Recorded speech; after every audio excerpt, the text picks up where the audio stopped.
Metro Cebu's role as a creative hub is to preserve, encompass, and broaden the industries from arts and cultural festivities that make up Metro Cebu. A creative hub on a small scale is a place that brings creative people together.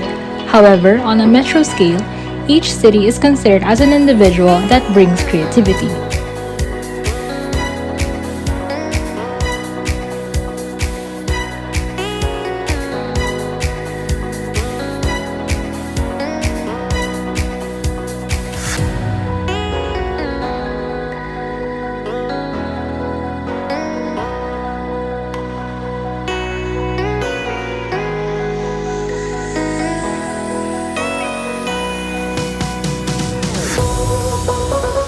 Cities have roles that range from industrial, trade routes, entry points, and capitals of industries ranging from furniture to infrastructural materials.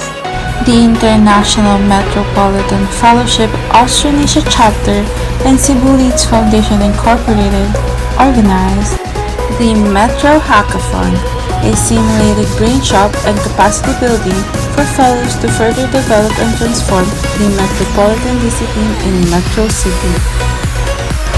Focus group discussions on 5 thematic agendas were held to understand the importance of these considerations. In the past applications, the traditional planning of radial and orbital systems has been proven to not work because of it is congestive. There is inequality where the core is the queen and all other cities in the periphery just work to support the queen. To break the centrality, we must consider taking a reticular matrix approach where every location has the same accessibility. The chess grid could represent the cities, giving a chance for each city to reinvent itself and have a unique role in the metro. The primary goal of this approach is for Metro Cebu to be polycentric instead of monocentric. Each city and municipality will be collaborating and contributing to the general strategy of the metro for it to work. With Cebu City as the king, an essential piece with limited movement but determines all the strategies. Its culture must be highly preserved and protected with its designation as a creative city of design. While Cebu City is currently an independent and autonomous government, this Metro Chess approach aims to unify the 13 cities municipalities in an interlocal corporation to jointly plan and implement development projects and initiatives. The third Mactan Bridge, the Cebu-Cordova Link Expressway. It is funded by the private sector and is scheduled to open by the first quarter of 2022, made possible by the partnership and an ordinance passed by the LGUs of Cebu City and Cordova. Cebu City took the global spotlight once again, as it was named one of the new creative cities by the UNESCO. This promotes cooperation within among cities that have identified creativity as a strategic factor for sustainable urban development. Pineapple Lab, a performance and exhibition space in Makati and home to the producers of Fringe Manila, has developed a program catering to the LGBT community. And Balayrat Creative City, that is cultural visitor, economy and market, is continually growing.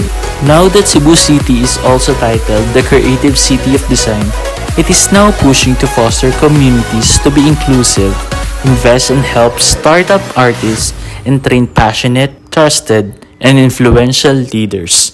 Is there a historical link of Cebu that has instigated it being a creative hub? Cebu is always not only strategically located in the Philippines as the center of the Philippines, but if we will go back to history, even before the pre-colonial period, Cebu was already a trading center. So it's a long conversation, but then, of course, when we talk of art, it has something to do with architecture, architecture, interior, painting, even music, and so on and so forth.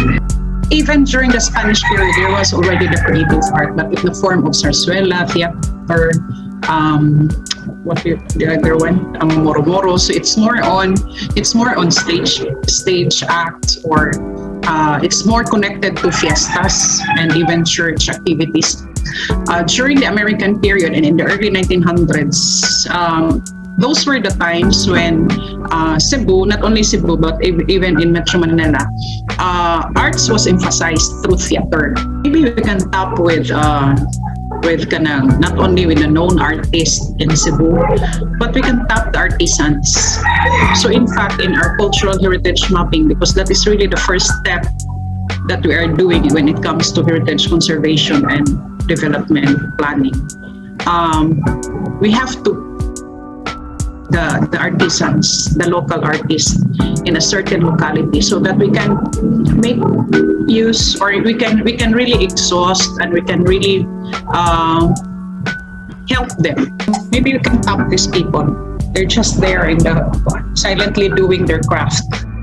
I'm so hopeful, that our economy is going to be towards creative, because I think that's our only chance. We do not have agriculture. We cannot have industry in any big way, but I think it's really in creatives that we can really make a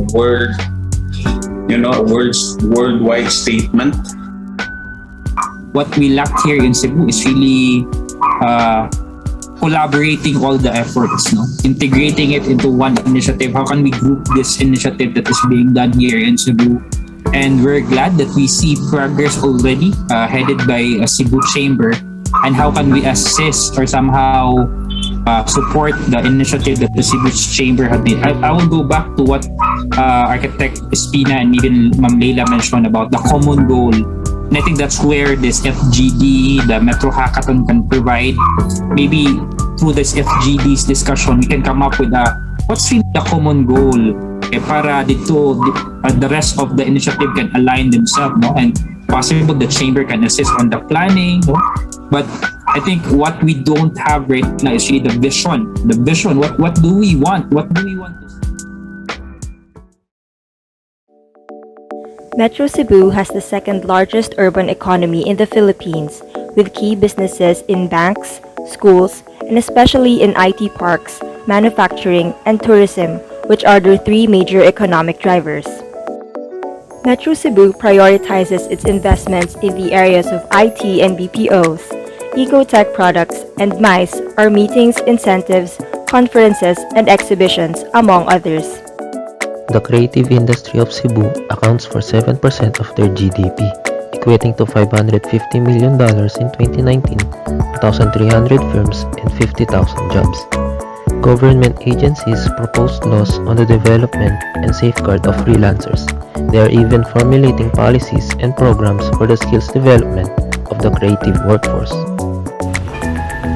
This was proven by private entities just like Tier 1 Entertainment. They give pro players an environment that is very suitable for training and competition, resulting in winning cash prizes, earnings, sponsors, and investors. Another example of this is the metaverse, a shared virtual world environment that people can access via the internet. A virtual world where you can transact using cryptocurrency, do concerts, buy fashionable clothing, and a virtual world that doesn't discriminate. The creative industry is Cebu's gold mine. Since most significant markets have gone online, more opportunities arise for digital content. Cebu requires the coordination of all its sectors to have a place in the global market, from private sectors, government, and non-government organizations, and from the creative communities. In the fast-moving digital age we live in, we must take this opportunity to innovate through the culture and arts to make our community a better place. Together, let us take this initiative for the Metro Cebu Vision 2050.